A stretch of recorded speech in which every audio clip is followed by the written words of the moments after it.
Hello,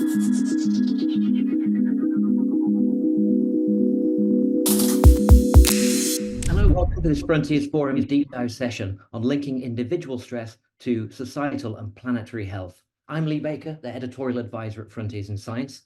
First, just a short word about the journal. Frontiers in Science is our flagship multidisciplinary open access journal focused on transformational science for healthy lives on a healthy planet. We publish invited, peer-reviewed lead articles within a multi-audience hub of content that's designed to reach across science and policy and the general public. Today's deep dive is focused on this article, which we published back in March, a multiscale inflammatory map linking individual stress to societal dysfunction, published by Yoram Vodovotz, Julia Arciero, Paul Verschure, and David Katz. This article hypothesizes that inflammation connects stressors affecting individuals to impaired decision-making at scale. It proposes a central inflammation map to explain how the brain regulates inflammation and in turn, how inflammation affects cognition and behavior. It presents a mathematical model to explore the links between stress, inflammation, central control, healing and intervention. And it concludes suggesting the need for multiscale, multi-layered interventions to address inflammatory stress, both at the individual levels and build resilience at individual level and the societal level. This is the article hub where it's published. Together with other hub contents include an editorial by Professor David Almeida and viewpoint articles by the peer reviewers, that's Pietro Ghezzi and Yanis Androulakis. There's also a lay explainer. Here you can see it. And there we go. All our content has infographics and video, a lay explainer, and articles in Frontiers in Science. That's our article, that's our journal that's written and peer-reviewed for kids by kids. So, in this deep dive session, you're going to hear from many of the contributors to this hub. Next up the agenda, please. Here's today's agenda. So first of all, we'll hear from each of the authors of the lead article. Professor Yoram Vodovotz from the University of Pittsburgh will open to overview the multiscale inflammatory map and set the scene for today's presentations and discussions. Dr. David Katz from Tangelo and for the past president of the American College of Lifestyle Medicine will discuss the links between health, lifestyle, and the environment. Professor Paul Verschure from the Radboud University, Nijmegen in the Netherlands will discuss the implications for neuroscience. And Professor Julia Arciero from Indiana and Purdue universities in Indianapolis will explain the mathematical model presented in the article. Then we'll have a panel discussion and audience Q&A. In the panel discussion, we'll also be joined by Professor David Almeida, who wrote the editorial that accompanies the lead article. He's from Penn State in the USA. And lastly, Jennifer Steele, also from the University of Pittsburgh, will join us for that. So to our first speaker. Our first speaker is Yoram Vodovotz. Yoram is Professor of Surgery, Immunology, Computational Systems Biology, Clinical and Translation Science, Bioengineering, Communication Science and Disorders at the University of Pittsburgh. He's Director of the Center for Inflammation and Regeneration Modeling at the McGowan Institute of Regenerative Medicine. Yoram uses computational and systems biology approaches to understand inflammation in disease states such as sepsis and trauma, wound healing, chronic inflammatory diseases, and cancer. He's the field chief editor for Frontiers in Systems Biology and was co-founder and past president of the Society for Complex Acute Illness. Yoram, welcome today. Thanks for joining us. Over to you, the floor is yours. Thanks very much, Lee. And I want to say thanks to Laure Saunier and the entire Frontiers in Science team, also the Frontiers in Young Minds team for working with us tirelessly and continuously as we put these articles together. So it's my task today to kind of to set the stage for this deep dive by really starting out and thinking about the idea that we are, most of us, interacting in a world where we appear to be surrounded by a seemingly disconnected array of acute and chronic diseases. that impact both the developing and developed worlds. And the question is, are these really distinct? What we believe and what is now known is that these are interlinked by the process of inflammation. And most of us probably have a sense of what we think inflammation is, but we'll talk a little bit in more detail. Hopefully you will get a sense by the end of this deep dive that this is a very complex system that is interrelated with many other important functions that we all carry out. And as we note and hypothesize in this article, can create a situation that impacts the way we think and view the world as well. So a lot of that is due to the fact that we are surrounded by ever-present stress. And stress isn't inherently bad. There is the concept of eustress, which means stress that is beneficial to us because it enhances our resilience. But most of us view stress as the opposite, which is distress, meaning that we are harmed by the stress that is surrounding us. So what is inflammation, right? So I think, again, most people have a kind of negative connotation about inflammation, the inflammatory response. But the one way to think about it is that it is both a necessary and pathological process. So it's a communication framework, and the way the body tells us that things are changing inside us or outside us. And it's very central and necessary for proper healing and regeneration. However, it's also dysregulated in many diseases. And this is a complex and redundant and interconnected process, as I said. It's evolutionarily conserved, so nothing that's only bad will be conserved throughout evolution. And inflammation, because of this communication role that it plays, is intertwined with the way our tissues are organized.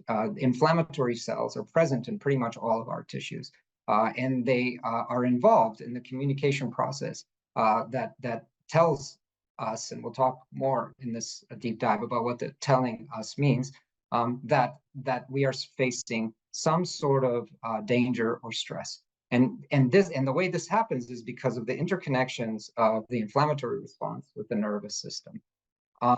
So what does that mean, right? So what that implies is that there is the possibility for what we would call robustness, because the system is so intertwined and so modular, and yet paradoxically it's also fragile. So this is a typical feature or organizational architecture of complex systems in general, especially complex biological systems. And Paul Verschure will talk about this at greater length, specifically about this seemingly paradoxical statement about constraints that deconstrain. So far, I've only spoken about what happens at the individual level.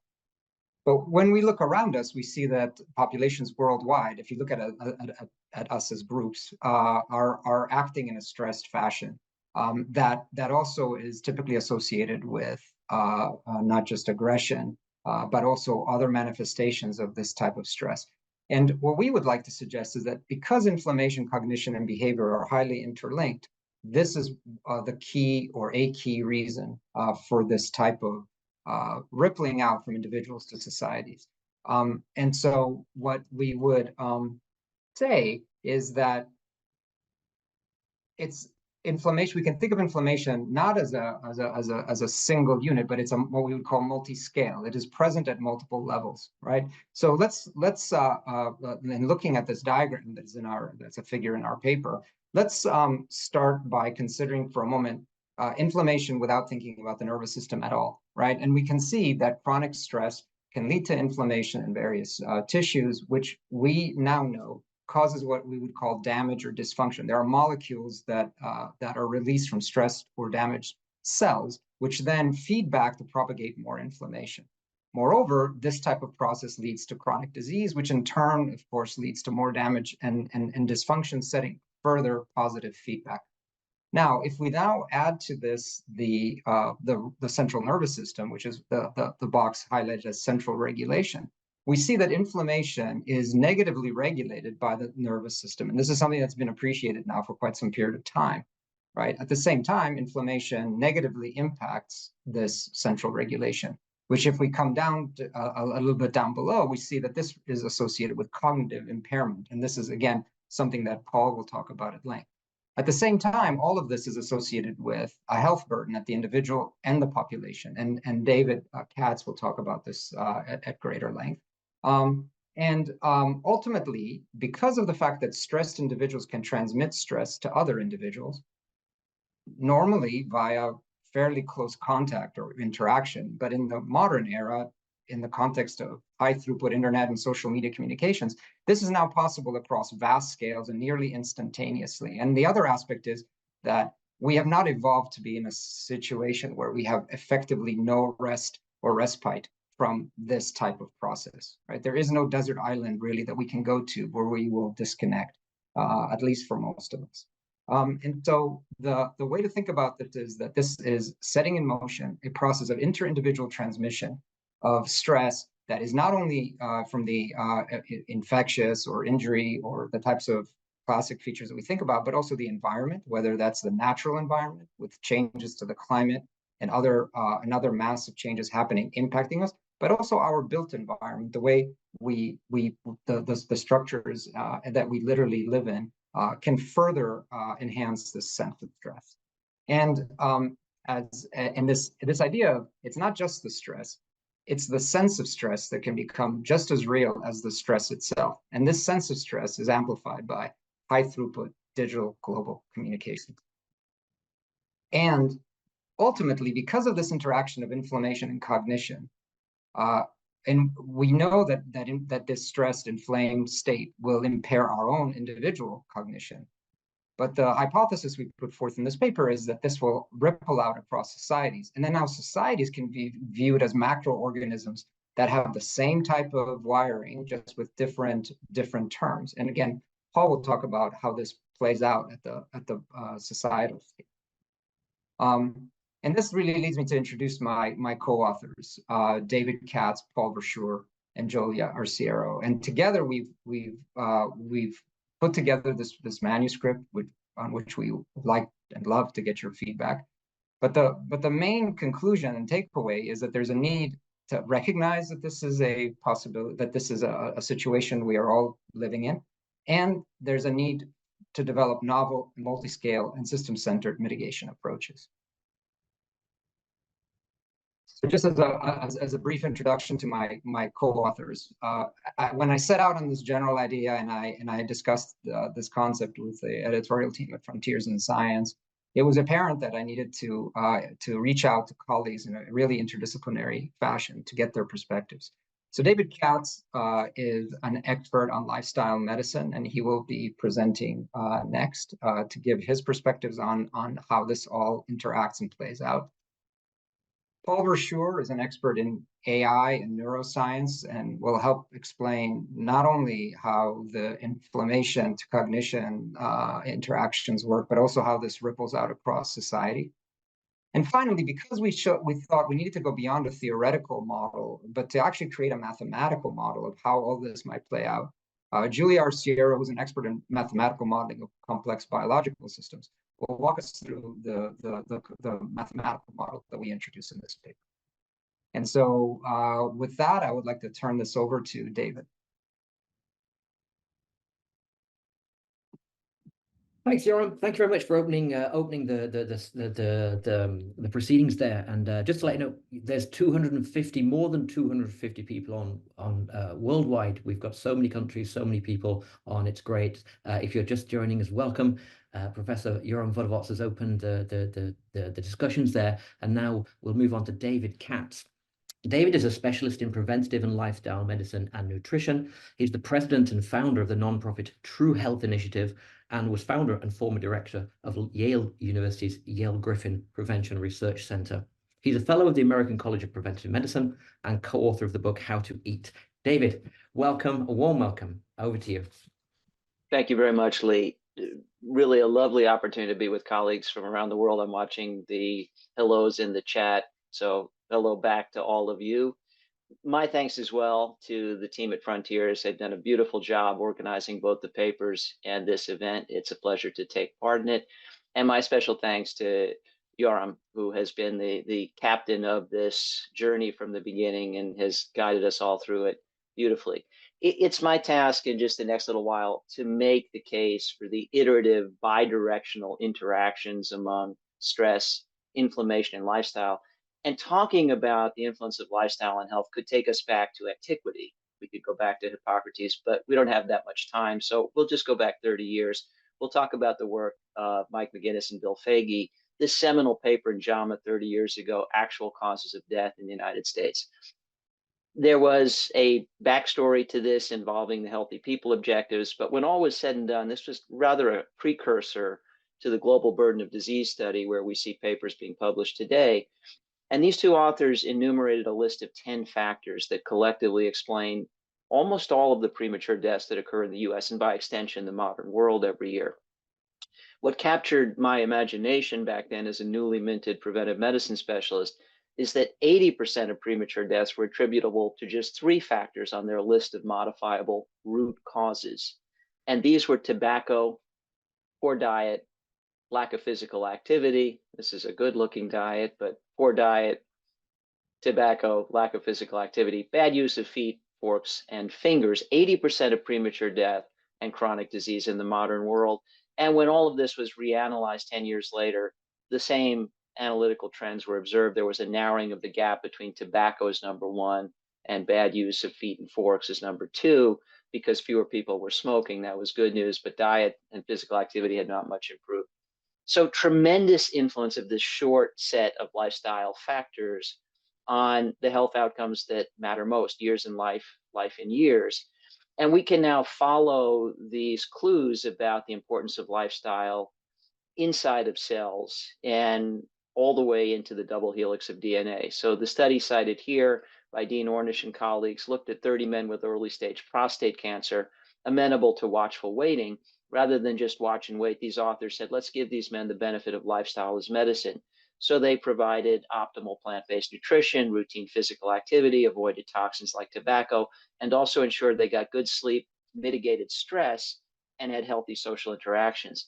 Over a span of months, they went on to study not so much the men or the cancer in the men, but the genes in the men with the cancer, and found that 500 cancer promoter genes were turned off by this lifestyle intervention, and 50 cancer suppressor genes shown here were turned on. Left is before, right is after, red is off, green is on. So activation of genes by a lifestyle intervention. In other words, the nature-nurture dichotomy is a false divide. We can nurture nature. That's the power of lifestyle, the intracellular power of lifestyle. And this is a whole branch of the literature on these genetic effects. And then there are epigenetic effects. 95% of our chromosomal real estate is the epigenome, the levers and switches that tell our genes what to do. We can't change the genes we have, but we can change what the genes we have do, and lifestyle has that power. So this was a study in the New England Journal back from a few years ago, looking at a cohort of adults at genetically high risk for coronary events and finding that a lifestyle intervention, despite that genetic predisposition, cut the event rate in half. So once again, we can nurture nature. And speaking of chromosomal real estate, we can also change the very architecture of our chromosomes with lifestyle. And all of this just bespeaks the power of these interactions. Those purple swirls there at the end are telomeres.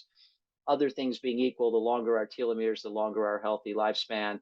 And in research associated with the Nobel Prize in Medicine to Elizabeth Blackburn at UCSF, it's been shown that lifestyle can alter telomerase activity and can actually change the length of our telomeres. Healthy lifestyle practices, longer telomeres, better intracellular, better genetic health, and the greater the opportunity for, once again, more years in life, more life in years. And in our paper, we talk about the very numerous pathways by which stress and inflammation can influence health outcomes and vice versa. And among the important intermediaries is the microbiome, which is, of course, getting a great deal of attention. So it's important to note that how we behave influences the health and construction of our microbiome, in particular, our dietary pattern. And in this paper, results from a large population-based survey indicate that essentially the plant foods that are fiber rich, that are good for us, help to produce more short chain fatty acids, which help the microbiome to thrive. Really, the punchline from this paper is, with regard to diet, what's good for us is good for our microbiome and vice versa. No big surprise there, but this just enumerates a pathway. Sadly, despite all we have known for these 30 years and more, we're not doing much good with it, certainly with regard to diet, but arguably with the full expanse of important lifestyle parameters. So we're in a state where our food is literally killing too many of us. This was an op-ed in the New York Times.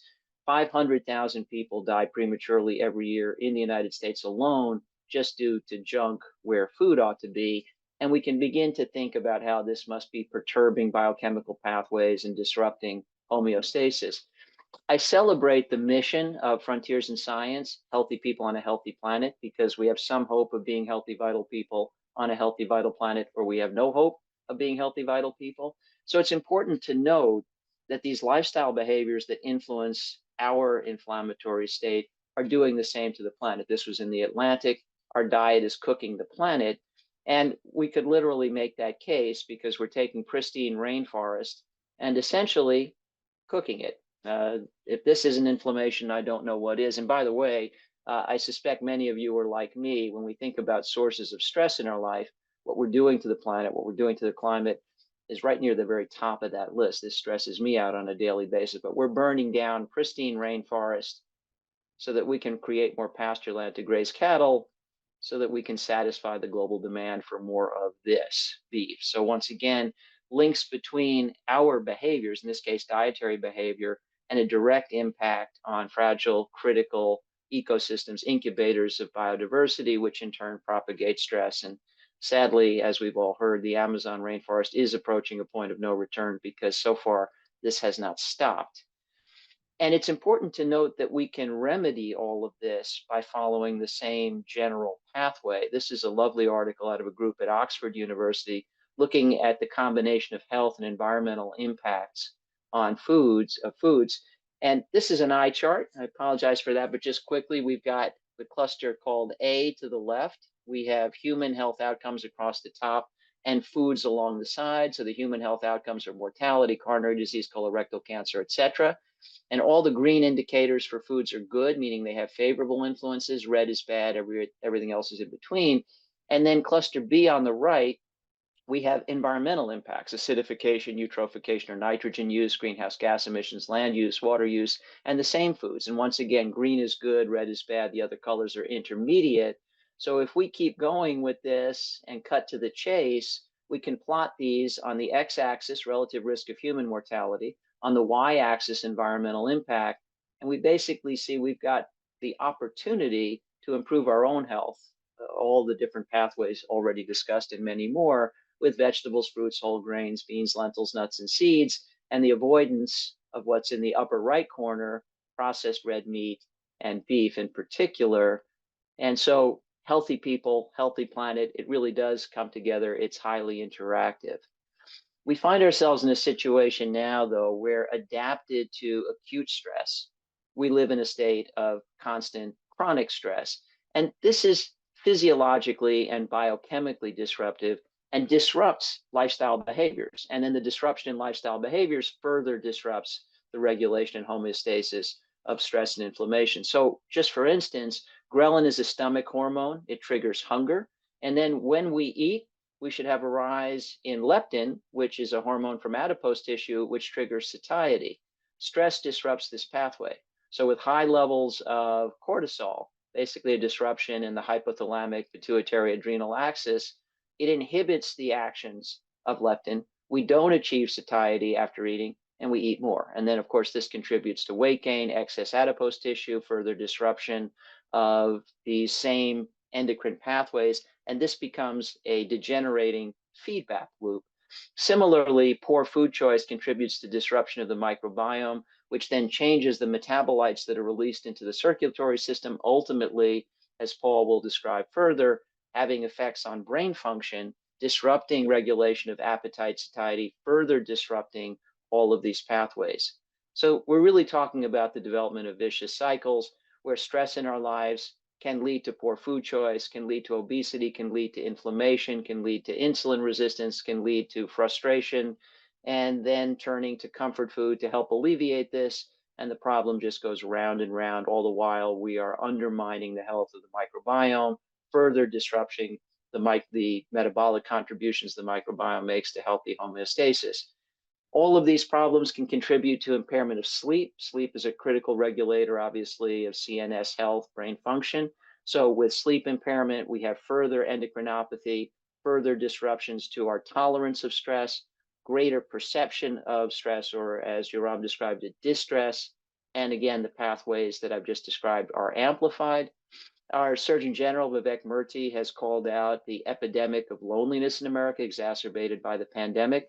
This has been cited in the peer-reviewed literature as an immunometabolic syndrome. In other words, this contributes to stress. No real surprise there.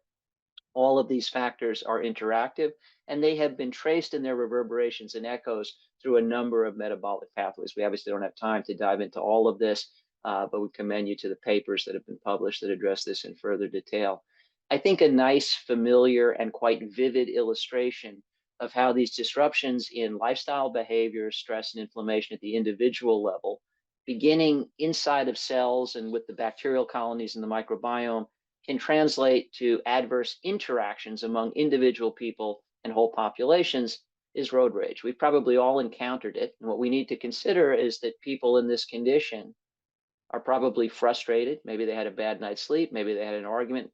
In essence, for a whole host of reasons in a state of acute inflammation, but then they pay it forward, right? So there's an adverse behavior, which then affects other people, can result in injury, can result in death, but minimally propagates stress. Obviously, if you've ever been at the receiving end of road rage, it's acutely stressful. And this is a very small illustration of how stress in any one of us can lead to stress in more than one of us. And we wind up with this vicious cycle that I'm describing. So insufficient sleep, poor stress, unhealthy diet, bad choices, exacerbating stress, leading to sleep apnea, further impairing sleep, reducing our stress tolerance, leading to poor health, which causes additional frustration, which we then transmit to other people, and round we go.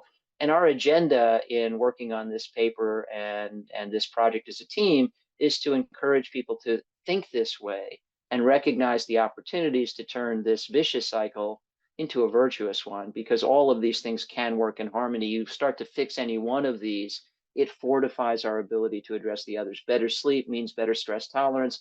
Better stress tolerance means less stress. Less stress means better sleep. Better sleep means more energy for exercising, which improves self-esteem, which can improve food choice, and round we go. So we do have a tremendous opportunity to improve this in individuals, and that in turn can lead to improvements in populations.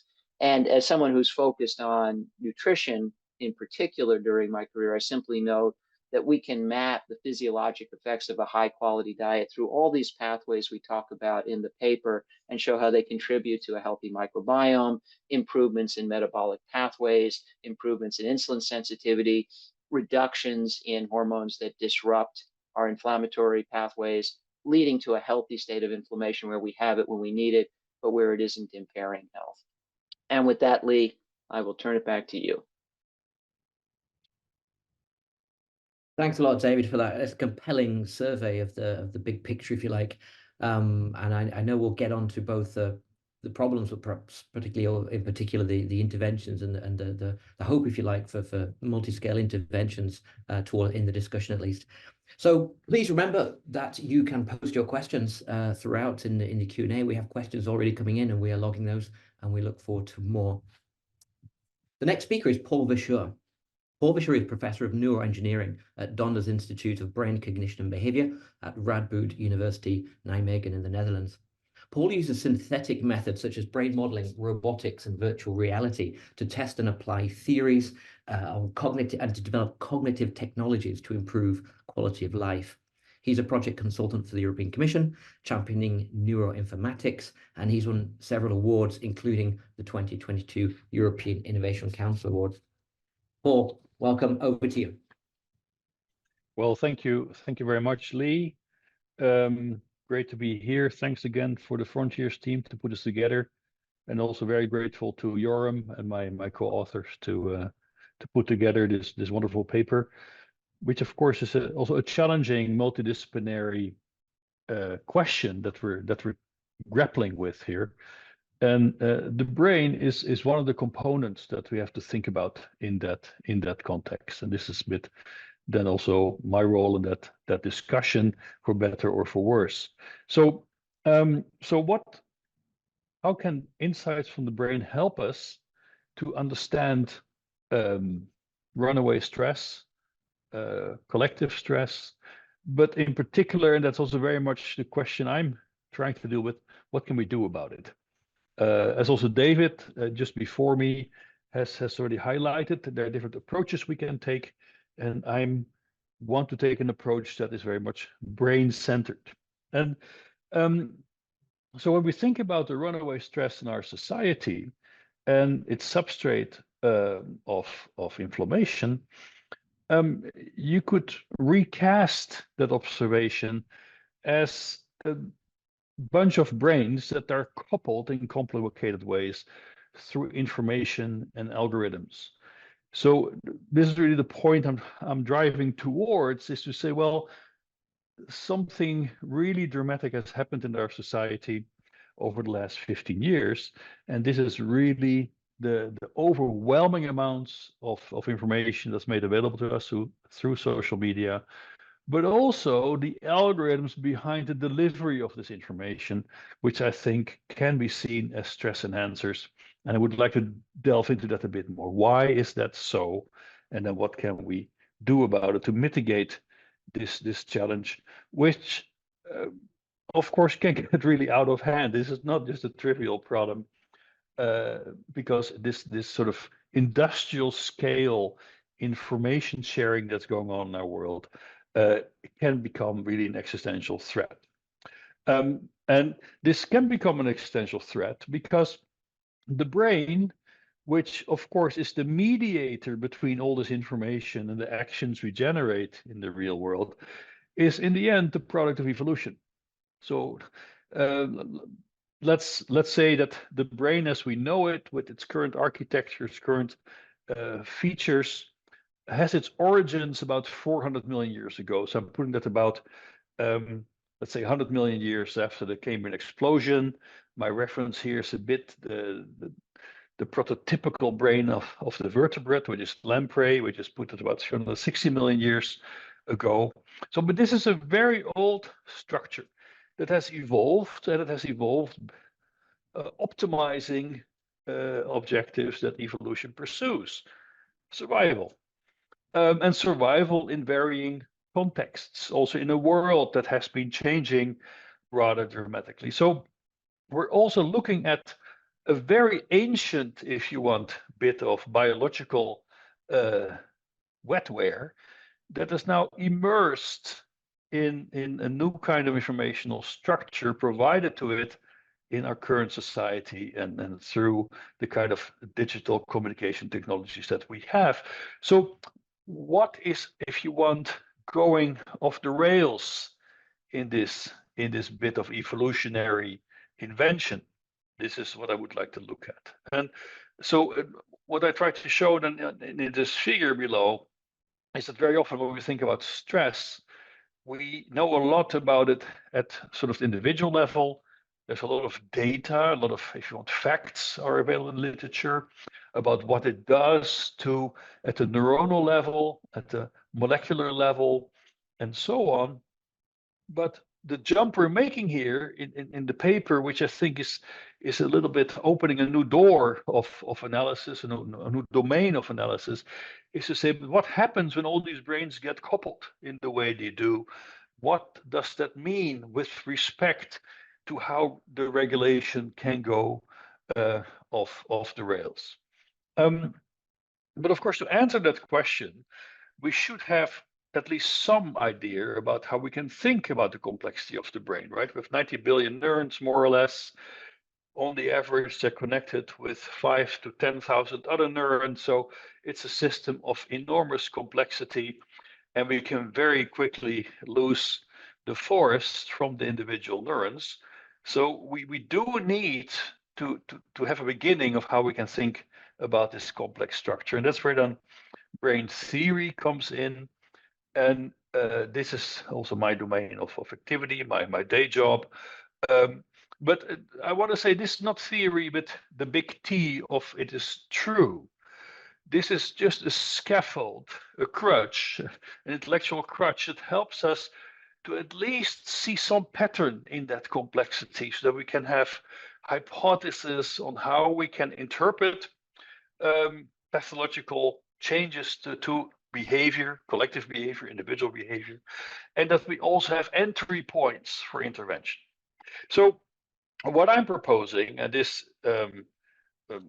Maynard Jackson already proposed this in the 19th century, this is a tradition of thinking that the brain should be considered a layered control system. So this is an important assumption I'm making here. Let's say the brain is not a computer, the brain is not an information processing device.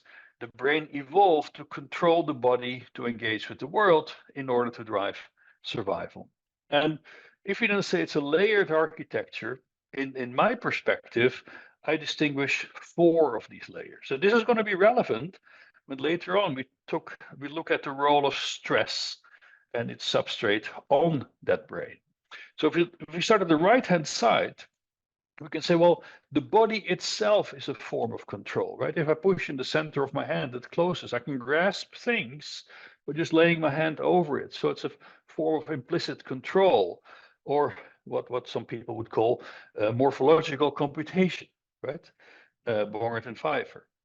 But now on top of that, we start to see highly conserved control systems that are in the brainstem under tight genetic control that already set up initial control loops. So in this case, these are control loops that are able to support the organism for grooming, defense, sexual behaviors, and so on. However, such a system might be robust and fast, and it can help you to survive. You need to get a decorticated animal, and it can survive in the world just based on those systems. But it cannot learn to play chess, for instance, or perform complex tasks, because the world is intrinsically unpredictable. So for that, we go to a next system, a habit system that learns to classify states of the world. Think about Pavlovian conditioning, classical conditioning, salivation and the bell. So in this case, I label the world and its states, and I link it to my actions, and I can form habits. But still, habits will not allow me to navigate through this world and, pursue my wish to become the president of a random country. For that, we need deliberate and cognitive control. And in making that move, we have moved from the immediate conditioning system, the emotional learning systems of the brain, amygdala, nucleus accumbens, cerebellum, and also hippocampus as our habitual and adaptive control systems. Now we're moving more to the forebrain, where we have the systems that underlie cognitive control for deliberation, but especially for the inhibition of all these very primitive actions we might display. So already looking at these layers of control, we see it's not only about marching up these layers, or having them as one homogeneous control system. All these layers in turn have to be regulated in their interactions with the world. And this is where an important notion comes in, and that is that the brain is actually continuously regulating how to balance these control systems from the primitive, rigid, robust, and fast response systems, or Kahneman would speak system 1. It's primitive, but it's robust, to the very flexible and cognitive systems that, however, are brittle and slow, but they allow you to acquire strategies to pursue your objectives and learn complex policies of action. So these systems are continuously being balanced against the complexity of the task and the challenges that the world is throwing at the agent. So the key thing here is the brain is, if you want to use the words of Herb Simon here, the brain is satisficing its output. That means it tries to find the best possible solution, but not necessarily the optimal solution, by moving along these constraint boundaries. So the regulation along these constraint boundaries is therefore a dynamic process. It's not necessarily finding homeostatic solutions in a fixed point. It is continuously balancing its operations across these layers of control to find the good enough solution, the solution that satisfies us. And this now brings us to the point of the constraints that deconstrain. So in some sense, evolution has made commitments. Evolution has said, look, there's certain aspects of control that I want to highly conserve across species and across evolution because they are critical for the effective operations of the brain. And the stress systems, so the glucocorticoids, for instance, but also different neuromodulatory systems like noradrenaline, also dopamine, are all playing a role in regulating the interplay between these layers of control. And this is now where the challenges are emerging when we look at stress and its impact on the brain, both for individual brains and collective brains, because glucocorticoids and their associated neuromodulators are actually directly minimizing the role of the deliberation system. It actually morphologically changes the system of deliberation of the prefrontal cortex under chronic stress. And it is also upregulating the emotional response systems of, for instance, the amygdala of the habitual system. So stress is speaking to a substrate that on the one hand is driving us towards action, to be aroused, to be alert, to engage with the world, but that constraint that is conserved and is helping us to drive action, if it's overstimulated or chronically stimulated, leads to pathological adaptation in the control system. And there we have then a breakdown of behavior due to chronic stress. So chronic stress in that sense, here we see also a neural substrate of the brutalization that chronic stress leads to, because we shift away from cognitive control and we give more space to emotional, very primitive response systems to dominate in our behavior. I mean, the point I'm making is that this constraint that deconstrains is now translating to the collective. Because if I start to release more of my primitive response systems, I'm inducing essentially stress in the agents around me. I become a substrate of stress. If you want, I become a substrate of inflammation. Now, we as humans have invented symbol systems, and that's a further amplifier now of this stress cycle that I'm identifying here, because now I can use symbol systems as a way to mediate. And this is indeed where now the overdrive sets in, where in the past, when we are only able to communicate and pass on these stressors in our behavior to people in our immediate environment, with also, of course, further possibilities for regulation. Now it is just put online and it is distributed at an industrial scale to the whole world and further amplified by algorithms that actually want to amplify stress, because negative stimulation of humans lead to responses. So if you want to have clickbait, make it aversive, make it challenging, make it aggressive. And that also leads to what has been called the radicalization pathways in social media. So combining symbol systems with machine learning techniques, with the algorithms that made available, is sort of capitalizing in a really unethical way the stress systems of our brain that have been serving us really well for 400 million years, regulating behavioral control from cognitive and slow to robust but primitive, but now it's being overwhelmed by the kind of information systems that are being engineered by the social media companies. So what do we need to do to respond to this is that we have to very carefully identify these constraints and deconstrain. I highlighted a few: corticosteroids, different neuromodulators, how they're linked to the reinforcements that we receive in an algorithmically manipulated way. We must identify these constraints and make sure that we regulate in ways that these constraints cannot be overwhelmed by the technological interventions that we build. Humanity can be a force for good, But now it seems we're deteriorating in a force for bad because our systems for deliberation, our systems for careful consideration, for wisdom, if you want, are slowly being eroded by the stress responses we collectively generate that only give space now to system one that is primitive, emotional, and maladapted to the complex world that we live in. So it's not only the research we need to understand this better, we must find ways to act now to protect deliberation and push the stress response back into the eustress domain where it helps us to be better and it protects us from being barbarians towards each other in a brutalized, stress-dominated world. Thank you very much. Remarkable, Paul. Thank you for a most thought-provoking presentation, and I look forward to the questions that are already coming in to explore this further in the discussion. Thank you so much. We'll move on in interest of time. Our final speaker is Professor Julia Arciero from Indiana University, Purdue University in Indianapolis.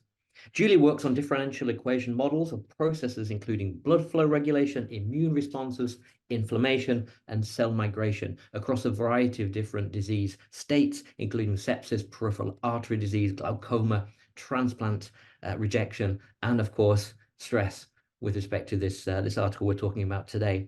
She's dedicated to interdisciplinarity, worked with experimentalists and clinicians, and of course has contributed to this article. So Julia, I hand it over to you to explore the mathematical model that's presented in the Frontiers in Science article. Thank you. Great. Thanks, Lee. And thanks everyone at Frontiers. You've been very supportive in this process. And it's really been a pleasure working on such a great interdisciplinary team that Yoram put together. And I think today, as you saw, my collaborators and co-authors really set up the picture that I can now give you regarding the problem at hand, right? So we see stress, we see inflammation and all of these interactions. And the question that I came on board with was, how do we try to understand such complexity at a deeper level? And so the idea here was to develop a mechanistic, although high level, but mechanistic mathematical model so that we could define key players in this problem to try to understand the interactions and reveal some interesting behavior as a result.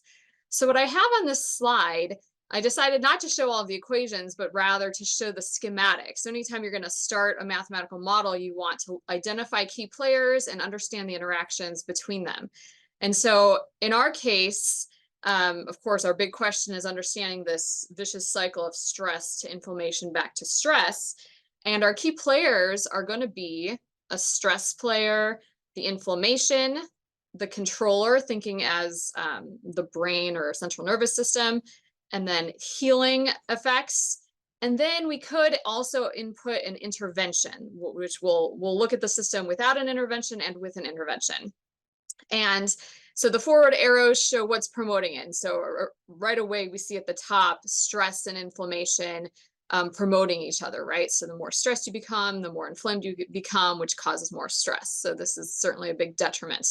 Also, we see, inflammation is the good thing, as Yoram set up. It's trying to heal and restore homeostasis in your body.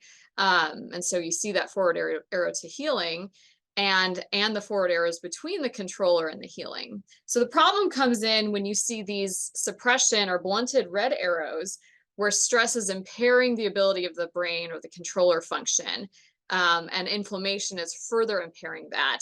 And so we have all of these interactions ultimately combining and using to create in this case, ordinary differential equation model with a fifth variable of intervention, which is in this case helping in all ways, right? It's going to reduce stress, it's going to reduce inflammation, and it's going to contribute or promote the function of the controller and the healer. As we perhaps tailor this model a bit more specifically, we could look at different interventions that target specific things and maybe not all of that across the board. Another thing important to mention as you read the article is that we looked at this from both an individual and societal level. So there's a very big analogy. And so while I might talk a lot about the individual level and the different stressors that David really set up for us, poor diet, lack of exercise, social isolation, constantly being on social media. We can also think about the analogous what's happening at the society. So as a body gets inflamed from a societal level, you know, we just had a pandemic 4 years ago that started lots of panic generating, right? And so we have this nice kind of analogy between the two, and the model actually fits both quite well. So what I'm going to do is show you some of the outcomes of our model. So once we arrived at the model and put thought behind its design and all the different interactions and appropriate terms, we could then numerically solve this to understand what is revealed for different inputs of stress, basically. And so I'm going to show these types of graphs that give those variables, that stress on the top left, inflammation on the top right, and then at the bottom, the controller and the healer function. I'm going to show those in all of these panels. And I want to orient you to the idea of how we input stress in our model. Namely, we decided that, you know, as David really outlined for us, there's lots of different factors in lifestyle, right, that could be contributors to stress. And so we call our stress factors this F sub I is this indexing, and we could have a summation over multiple stress factors. And we're going to let these factors vary between 0 and 1, where 1 represents very high contribution of that particular factor, whereas 0 would be like little to no contribution from that factor.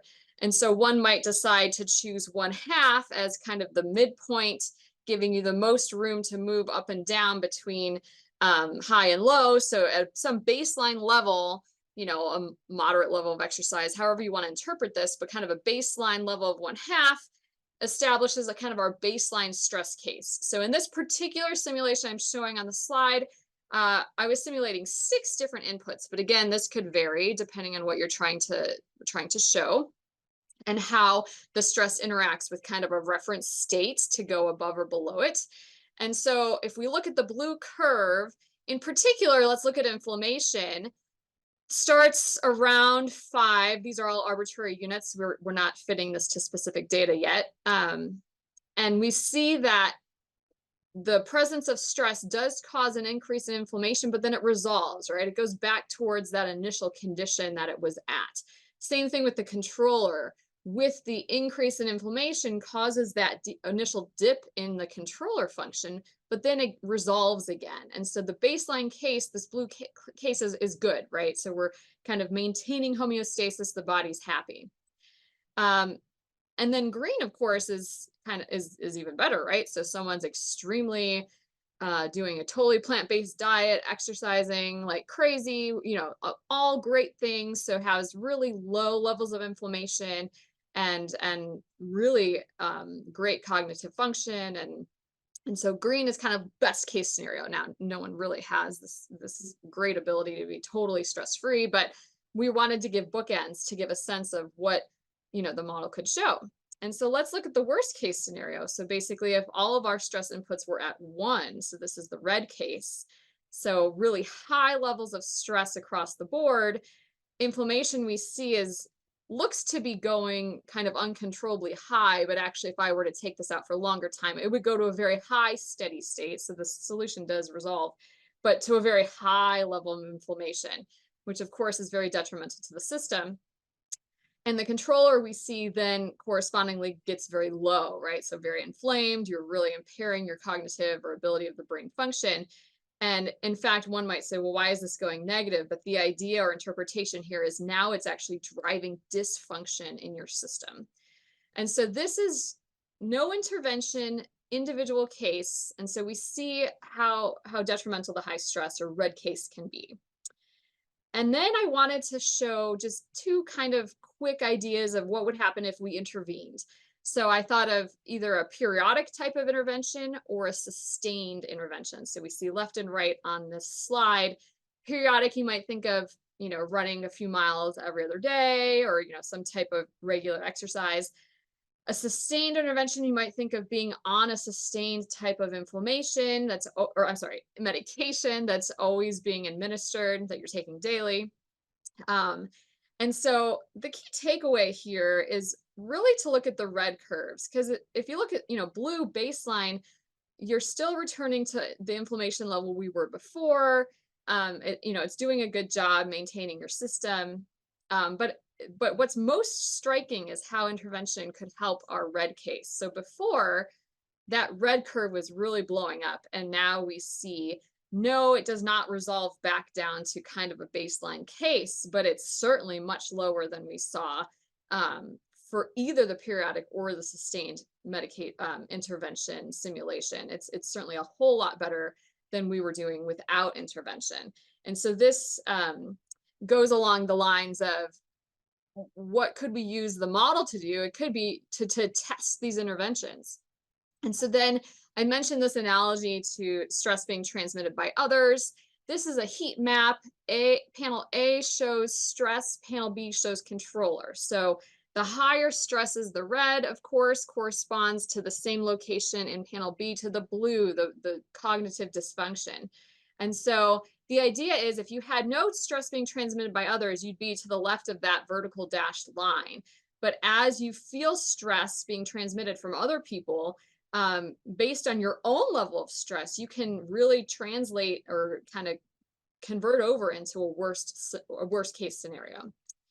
I want to point out one more important parameter in the model before I wrap up, so we can discuss in our panel some of these important findings.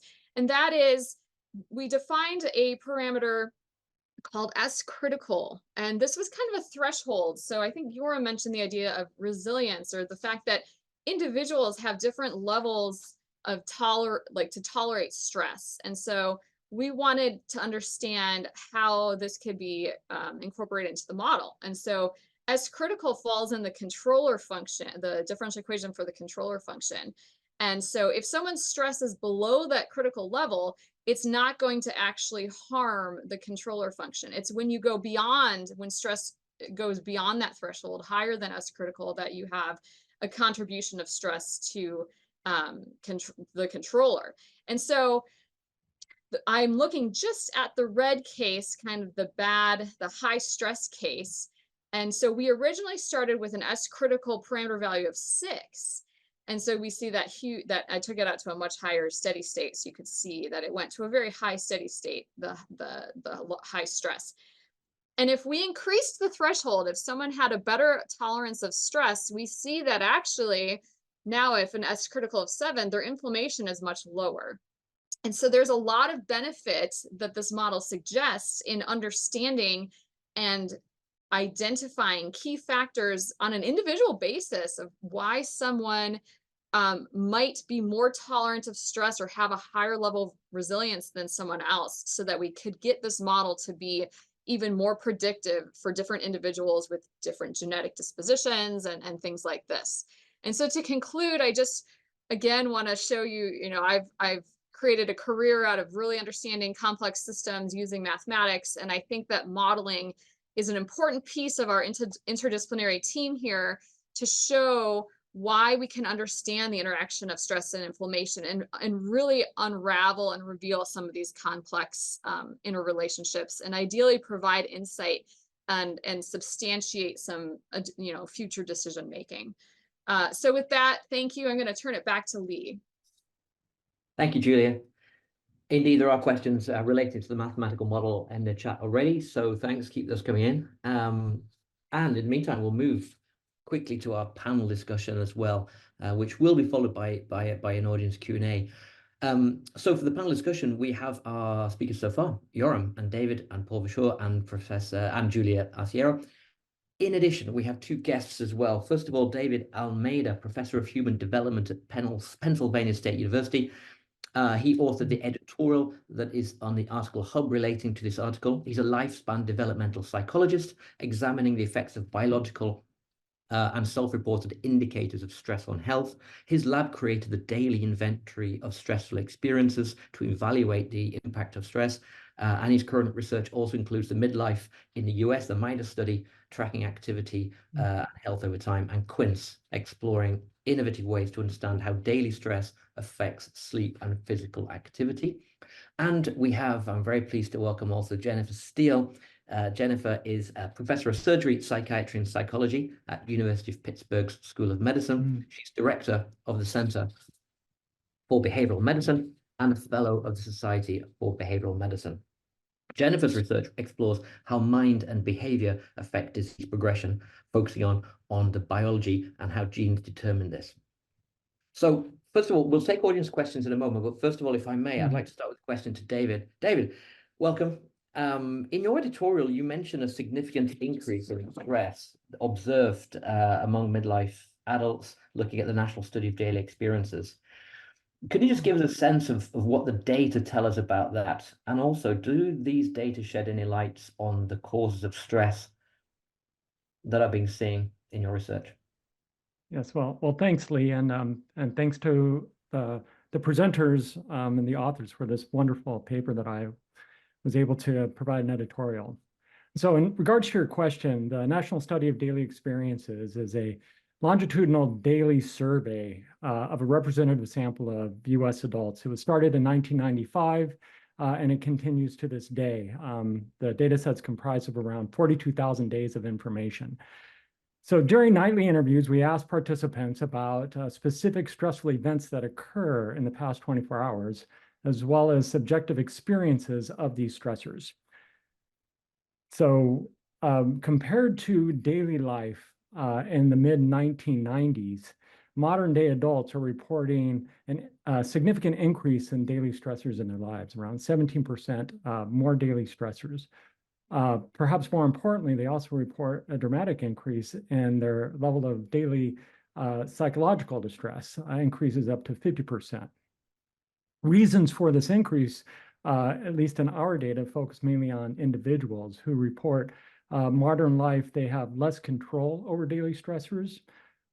These daily stressors pose more risk to their finances, as well as pose more risk to disrupting plans for the future.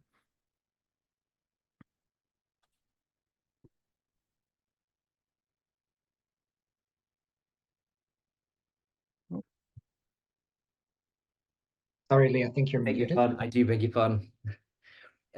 Jennifer, to bring you in on the discussion, from the perspective of behavioral medicine, how do you interpret the hypothesis that's presented of the multiscale inflammatory map, and how this relates to the relationship between biological and genomic factors and the work of that you see in psychosocial and behavioral factors? Can you give us a sense of what this map means to you as we speak so far? Sure. I would like to thank Yoram and Frontiers for inviting me to be a panelist. I was very excited to read this paper and to be part of this presentation after seeing decades of studies analyzing the association between these psychosocial and behavioral factors with biological factors like inflammation. It's great to see a comprehensive model that was particularly accompanied by a mathematical model that could test these complex associations.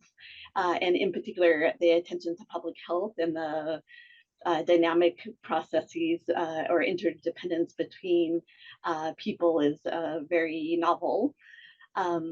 There's been a lot of advancements in mathematical modeling in the past decade to try to understand the interdependence between people, and also the use of trajectory modeling and structural equation modeling to try to understand these complex interactions. And it's rare to see a comprehensive theoretical model along with a mathematical approach that facilitates testing these relationships. Having both of these together, I think, will help us understand and be able to test the complexity of these interdependence between people, the dynamic longitudinal changes in these variables, as well as the effects of interventions. I think it'll be invaluable to the field of behavioral medicine as well as other fields. Thank you. Thank you very much, Jennifer. If we dial back a little bit, Yoram, if we could start perhaps with you. One of the central points of the article is the central inflammation map, if you like. So starting centrally, could you just expand a little for us on what you're proposing there? What is the specific neural pathways and mechanisms involved? How do they correspond? The sort of interrelationship between the brain control and the brain effects, let's say, of the inflammation, that sort of bidirectional process. And this term you used in the article about a hardware abstraction layer.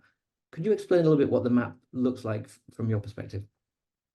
Yes, thanks, Lee. And again, I just really want to commend my co-authors and the panelists for all their comments so far and their excellent work. So to get to the heart of the question, the core points of our paper in terms of the primacy of stress, the interactions between stress and inflammation, and the fact that stress can impair cognition. These are all aspects that have been studied by many other people for quite a long time. What I would say that the truly new ideas that are being put forth in this paper are, number one, the idea that because inflammation is regulated by and regulates the nervous system, essentially, if you also consider, now, I mean, I can defer to Paul on this later, but if you consider that we are building a model in our brain constantly of who we are and what our environment is and what our role in that environment is, including other people, we now have to consider the fact that that model is being corrupted to some degree by the fact that we are in a chronically inflamed state. It's a chronically inflamed state that has not just a baseline level of inflammation due to the presence of stress, the presence of adverse lifestyle factors, but is also being jarred constantly by new events. I've seen some questions about, of course, conflict, of course, the pandemic, which is not only the infection itself for the people that were unfortunately infected and maybe even had to spend time in the intensive care unit, but also the stress of seeing loved ones or knowing that people around us are infected, right? So now the idea is that our view of the world is being colored by this presence of inflammation throughout. So I would argue that that's a big piece of what central inflammation map is.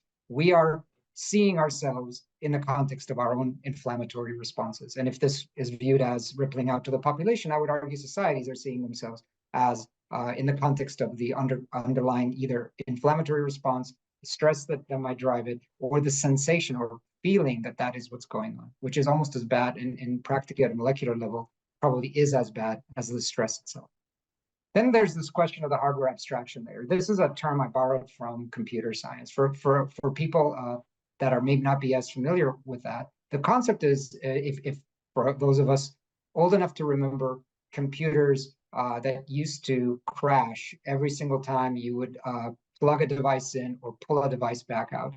There was a very major development in stability of operating systems when effectively they borrowed this mental model idea of how we operate, which is the operating system is building a model and updating it in real time of the computer and all of its associated parts and peripherals. So when you go to eject a USB drive, what's really happening is that the operating system is taking that action, simulating it in the model, which is this hardware abstraction. It is abstracting its hardware in software, and it is telling itself what are the likely adverse consequences of that. Oh, you're using that file. Okay, that's going to crash the system. The message comes up, annoying all of us, that says you can't eject your USB drive. And most of us, of course, grab that USB drive because we're in a rush to go somewhere because we're stressed. So the point is that this idea is, I think, another major novelty in this hypothesis, which is that we are building an abstraction layer of our inflammation. Our brain is using some of its power to build that map in order to be able to regulate that inflammatory response, which it does by many mechanisms, but centrally among them the vagus nerve and what Kevin Tracy has called the inflammatory reflex. So the bottom line is that these combination of things, along with the fact that in the model Julia just described, we've now synthesized them into a single model that can put all these pieces together, can include the much studied but really not well understood role of resilience. The idea that eustress in the simulations from this model under the right conditions can lead to better improved resilience, but under chronic stress can lead to essentially detrimental actions such as suicidal ideation or depression, etc., all in a single structure. It does not require you to hypothesize some other aspects, just the components that Julia described. So I would say that's sort of the totality of what we have there, kind of integrated, hopefully addressing your question, Lee.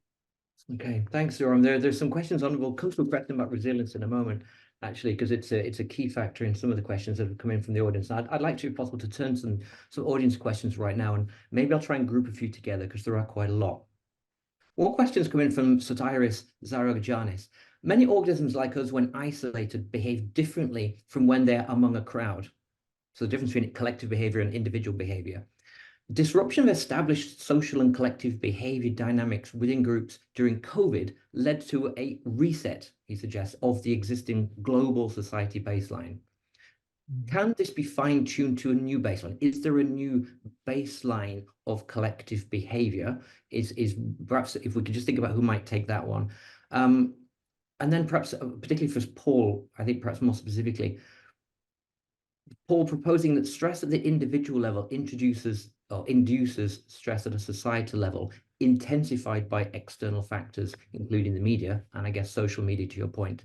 Would you expect that such a level of intensification of stress would be related to the degree of social inequality? And that was also something mentioned in the Viewpoint articles that was in the Article Hub, actually. So I guess there's 2 points there. Did society's baseline change during COVID?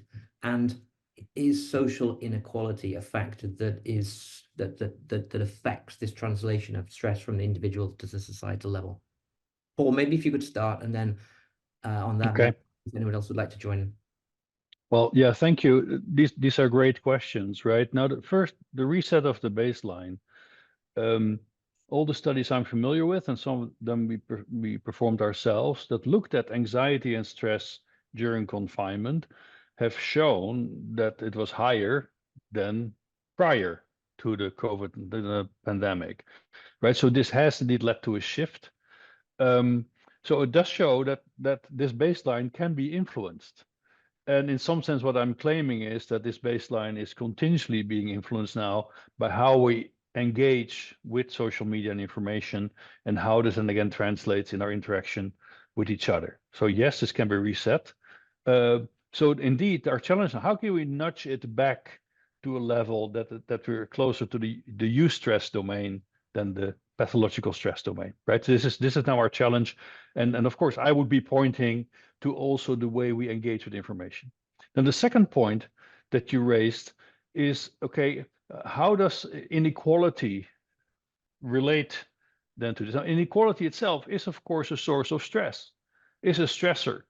And then my point would be that these stressed brains, if you want, due to circumstance, are of course also exposed to and are originators of stressors that are now shared over this information space. So, and through that, we get an amplification of stress. So inequality will be a further driver of this collective stress, amplified by this kind of industrial scale, algorithmically enhanced communication that's taking place.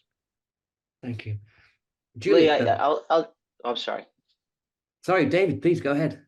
Oh, okay. Happy to jump in there as well, and then Julia perhaps.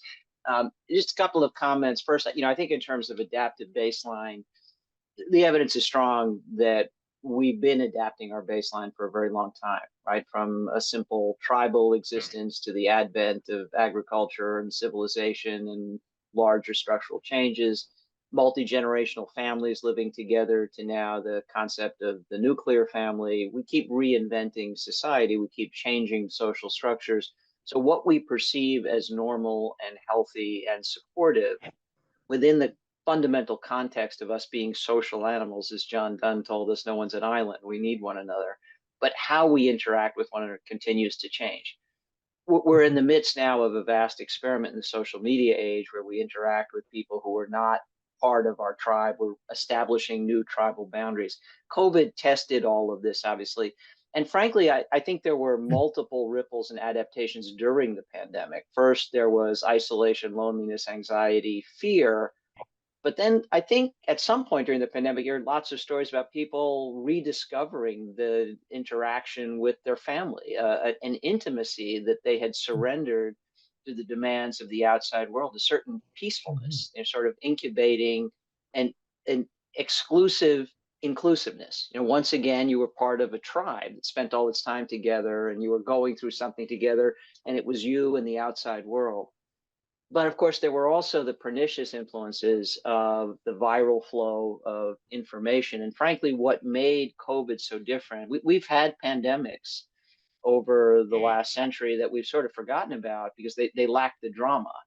This was the first pandemic of the internet age that really changed everything. We had the viral dissemination of information. We had an infodemic at the same time, amplifying stress responses, amplifying commentary, influencing policymakers, influencing the public health authorities, and potentially corrupting their decision making, so that science morphed into dogma because policy leaders felt obligated to get ahead of the viral flow of opinion information. So even during the pandemic itself, I think there were many elements of adaptation.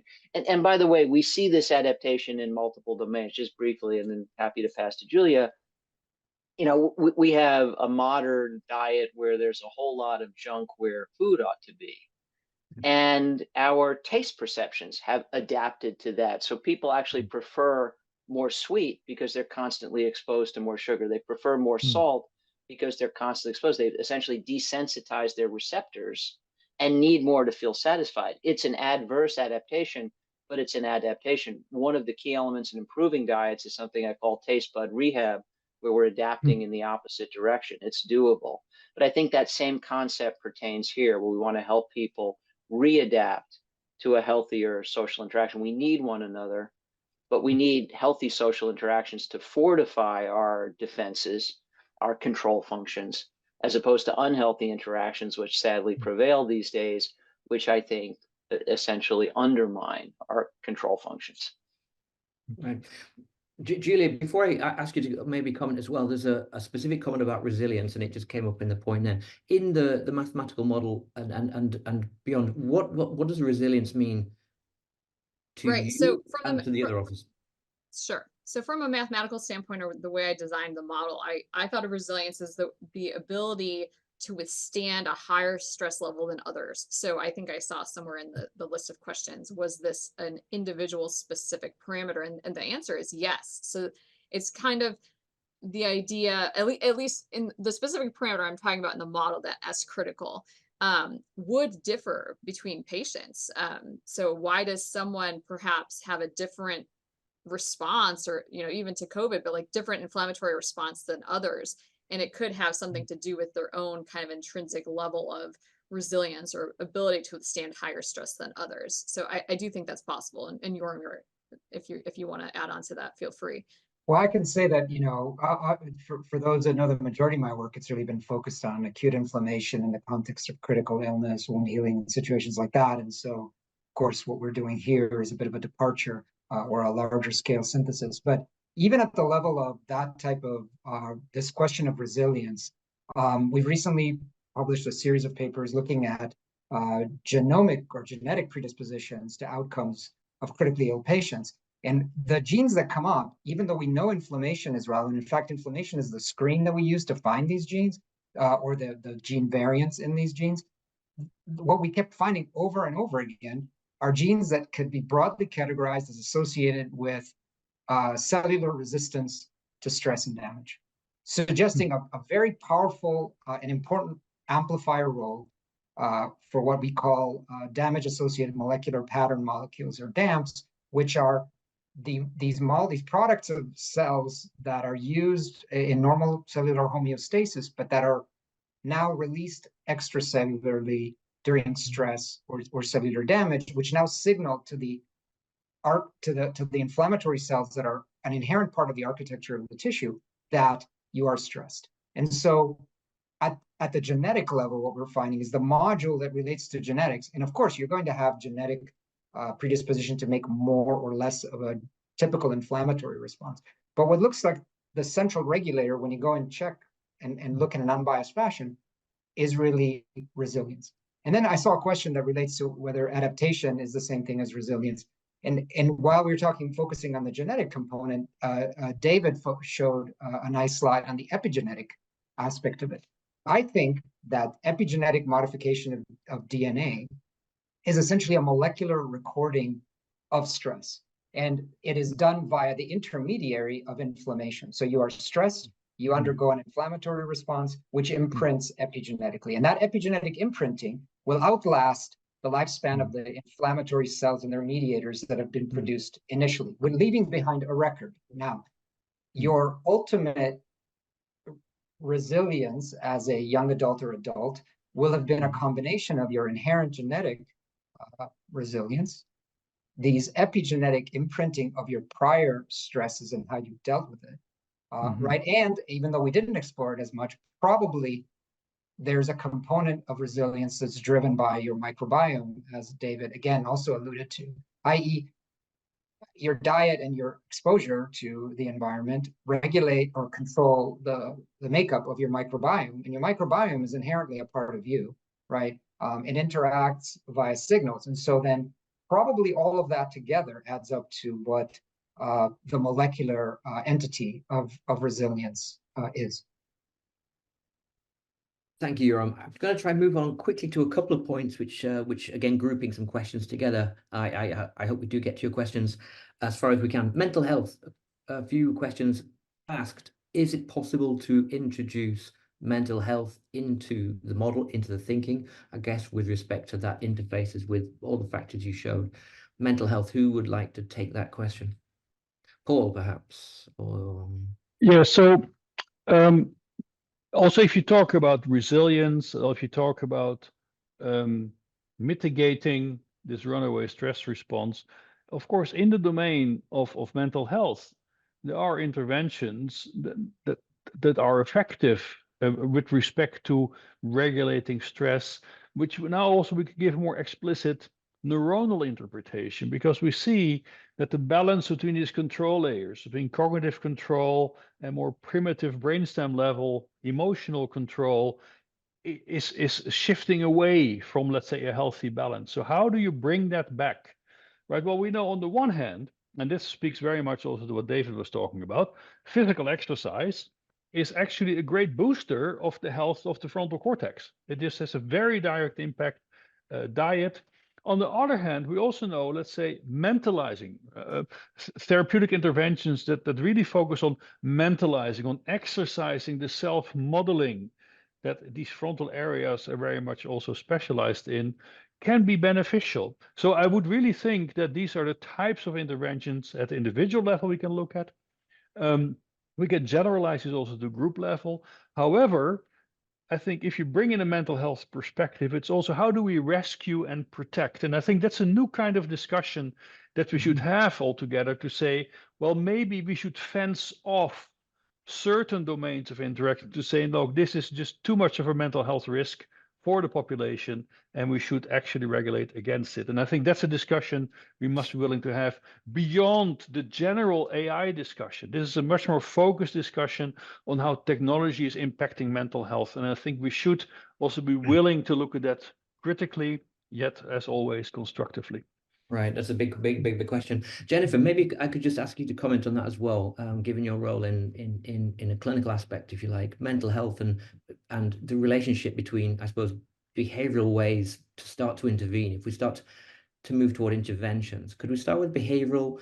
Maybe your responses for mental health, the relationship there as well. Sure. I really appreciate the public health approach to you guys' theoretical model and kind of the discussion as well. As a psychologist, we primarily work at the individual level, but there are also psychologists that work more at a societal level. But there is a large body of research, particularly in chronic disease, that shows stress is associated with disease progression, say in cancer, or survival in cancer and other diseases. And part of what we've done is to try to understand the factors that predict these particular health outcomes and look at the biological and genetic mediators. And so there's Michael Antoni, for instance, has a large body of research looking at interventions at the individual and group level, showing that intervening and reducing stress in usually 10 or 12 sessions can significantly reduce inflammation, even have epigenetic changes and affect even disease progression in cancer.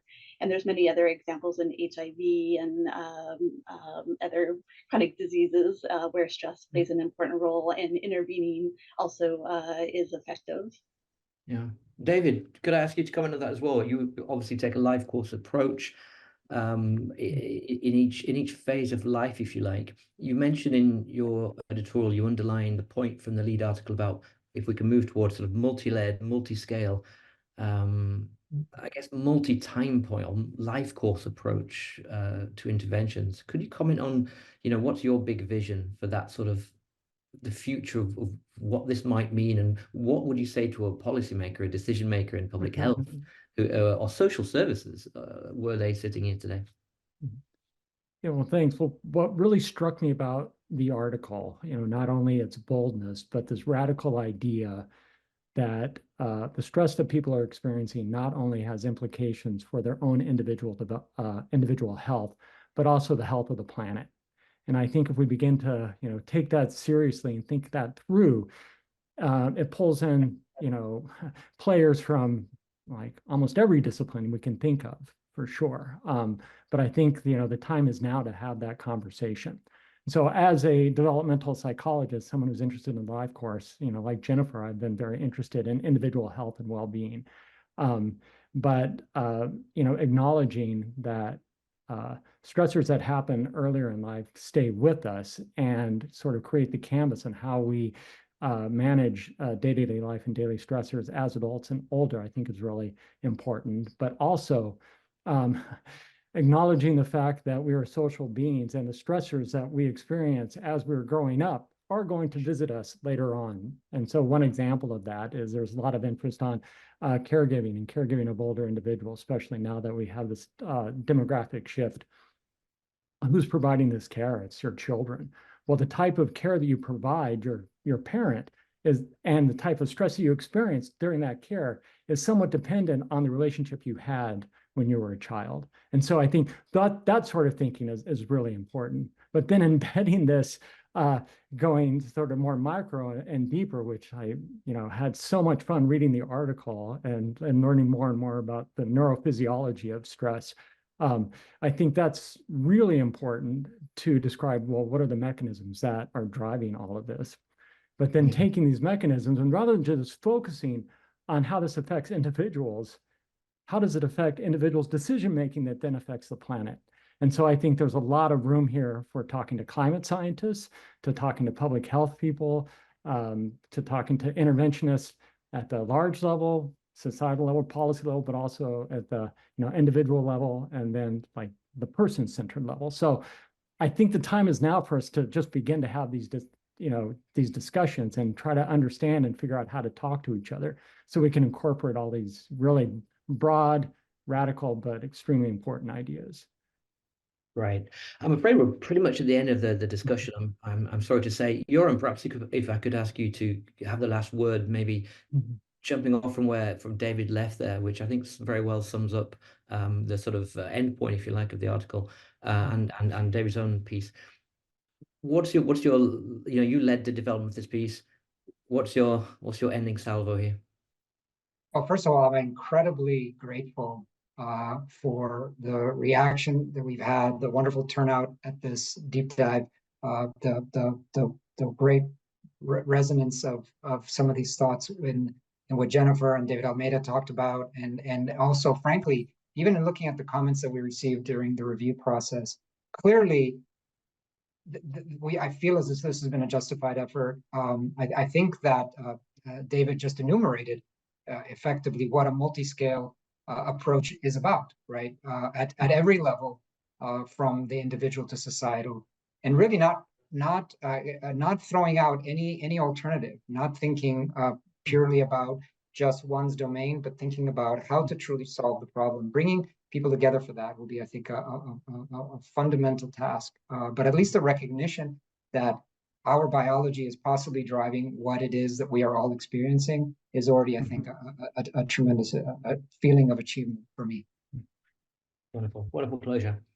Well, first of all, to say thank you to everybody today, to all our speakers, to Professor Yoram Vodovotz, to Dr. David Katz, Professor Paul Verschure, Professor Julia Arciero, Professor David Almeida, and Professor Jennifer Steele. Thank you so much, all of you, for, I think, what everyone will agree on this call here today has been a fascinating, thought-provoking, provocative session, and thank you all very much. So please do visit Frontiers in Science website to read the article that we've been talking today. It's there with all its hub of content. You can continue the conversation on social media using the hashtag Frontiers Forum. Please subscribe to our newsletter at the Frontiers in Science website. From all our guests, from all our panelists, have a great afternoon or evening, wherever you are in the world, and we look forward to seeing you next time. Bye-bye, and thank you.